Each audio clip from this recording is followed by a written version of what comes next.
साठी छळ केला नाही, तसं काही नाहीये. हुंड्यासाठी छळ केला नाही म्हणता, गाडी मागितली नाही म्हणता, तर मी 5 कोटीच्या गाड्या आहेत त्यांच्याकडे म्हणतात, तर मी ही MG ॲक्टर गाडी बुक केलेली आहे. फॉर्च्युनर गाडी घ्यायच्या आधी ही MG ॲक्टर गाडी वाकड हायवे रोडला शोरूमला बुक केली. 50,000 रुपये डिपॉझिट केले. त्याचे महिन्यानंतर लग्न आल्यानंतर त्याचे रिफंड पण माझ्या अकाउंटला आले. तर ही त्याची रिसिप्ट. MG ॲक्टर बुक केली. त्यांनी माझ्याशी वादावादी केली.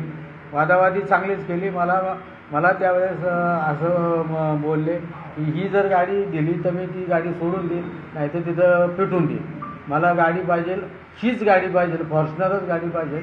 मग त्यानंतर मी फॉर्च्युनर गाडी लागणार देईन. दुसरी गोष्ट अशी की तुम्ही जे म्हणता की 5 कोटी 90 लाखाची गाडी, 5 कोटीच्या गाड्या, ॲक्च्युली त्यांच्याकडे गाडी ही एकच आहे. 5 गाड्या नाही, 10 गाड्या नाही, 5 कोटीचं काय नाही. निव्वळ आणि निव्वळ त्यांच्याकडे एकच फोर्ड गाडी आहे. दुसरी जी काय ती गाडी 90 लाखाची सांगतात, ती गाडी बुचुडे नावाच्या इसमाची मारुंजी या ठिकाणची गाडी आहे. हा त्या गाडीचा रिपोर्ट आणि नंबरही झूम करून बघा, तुम्हालाही कळेल की ही गाडी चंद्रकांत राघव बुचडे या नावाने आहे. त्या गाडीचा नंबर आहे MH14 KC 3000. त्या गाडीचा नंबर पोलीस स्टेशनला जी लावलेली असेल ती गाडी चेक करा, तेही बघा. म्हणजे यांच्याकडे कुठलीही गाडी नाही आहे, एकच गाडी आहे. आणि ही जी गाडी मी दिलेली आहे तर दिलेली नसून ती माझ्याकडं मागितली गेलेली आहे. माझ्या मुलीला टॉर्चर करून लग्नात उभं राहणार नाही, लग्न मोडून टाकीन.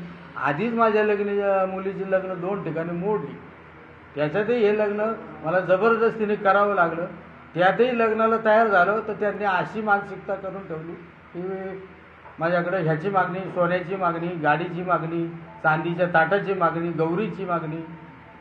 अधिक महिन्यात जावायला चांदीचंच ताट पाहिजे. सरासरी ज्याच्या ऐपतीप्रमाणे म्हणा किंवा अनेक गोष्टींच्या कारणाने स्टीलचं देतात, कोण तांब्याचं तामण देतं. माझ्याकडे त्यांनी चांदीची ताटाची मागणी केली, तीही मी पूर्ण केली.